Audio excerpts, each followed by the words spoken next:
Hello বন্ধুরা, রোজ রোজ ওই bread toast করা বা ব্রেডের স্যান্ডউইচ আর ভালো লাগছে না, তো একটু নতুনত্ব রেসিপি করার চেষ্টা করেছি। চলো সেটাই তোমাদের সাথে শেয়ার করব।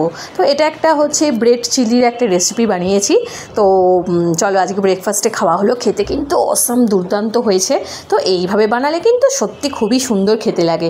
চলো ঝটপট বকবক না করে তোমাদের সাথে, আর খেতে কিন্তু খুবই সফট হয়েছে, নরম, আর মুখে দিচ্ছে একদম ইয়াম্মি, আর পুরো একদম মিলিয়ে যাচ্ছে, মানে হচ্ছে একদম হচ্ছে পুরো সফট স্মুথ হয়েছে। তো যাই হোক, ব্রেড নিয়ে নিয়েছি, আর এখানে পেঁয়াজ কুচি, লঙ্কা কুচি, আদা রসুন কুচি, তারপর ক্যাপসিকাম কুচি, তারপরে লঙ্কাটাও পরে আমি কুচিয়ে নিয়েছি। সব কিছুই আমি এখানে রেডি করে রেখেছি। আর ব্রেডগুলোকে এগুলো আমি পুরো একদম ছোটো ছোটো টুকরো করে নিয়েছি।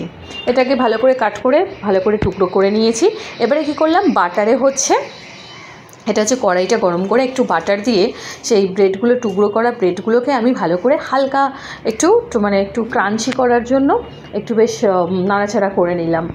তো এটা বেশ একটুখানি বেশ ভালো, একটু বেশ ক্রাঞ্চি ভাবটা এসছে।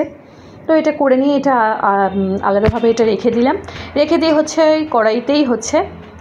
ওই কড়াইতেই হচ্ছে আমি একটু রিফাইন্ড অয়েল নিয়ে নিয়েছি। এটা হচ্ছে বাটারেও করা যায়, তো রিফাইন্ড অয়েলেই আমি করেছি। তো রিফাইন্ড অয়েল নিয়ে নিলাম। রিফাইন্ড অয়েল দিয়ে আমি এটা জিরে ফোড়ন দিয়ে দিলাম, একটুখানি জিরে ফোড়ন দিয়ে দিলাম। আর আদা রসুন কুচি করা ছিল সেটাও আমি পরে দিয়ে দিলাম। দিয়ে ভালো করে নাড়াচাড়া করলাম, করে পেঁয়াজ কুচি দিয়ে দিলাম। একে একে সব সবজিগুলো দিয়ে দিতে হবে। পেঁয়াজ কুচি, তারপরে হচ্ছে আমি যা যা করে রেখেছিলাম, পেঁয়াজ কুচির পরে হচ্ছে ক্যাপসিকাম কুচি দিয়ে দিয়েছিলাম। পেঁয়াজটাকে হালকা নাড়াচাড়া করে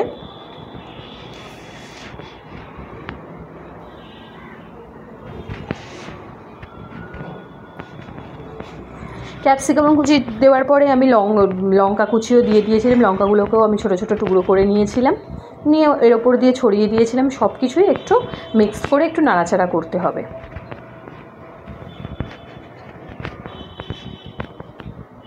তারপরে এবারে মশলাপাতি দেওয়ার পালা। তো এর মধ্যে আমি একটুখানি হলুদ গুঁড়ো দিয়ে দিলাম, তারপর একটুখানি নুন পরিমাণ মতো দিয়ে দিয়েছি, দিয়ে ভালো করে নাড়াচাড়া করছি। পরে অবশ্যই আমি এটা পুরোপুরি আস্তে দিয়ে কিন্তু রান্নাটা করেছি।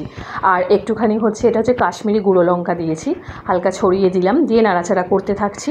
তারপরে আমি টমেটোটা দিয়েছি, কারণ হচ্ছে টমেটো এমনিতেই দিলে গলে যাবে, তো টমেটোটা আমি একটু লাস্টেই দিয়েছি। তো দিয়ে সব কিছুই ব্যাপারটাকে ভালো করে নাড়াচাড়া করে নিলাম। করার পরে একটু জিরা পাউডার দিয়ে দিলাম,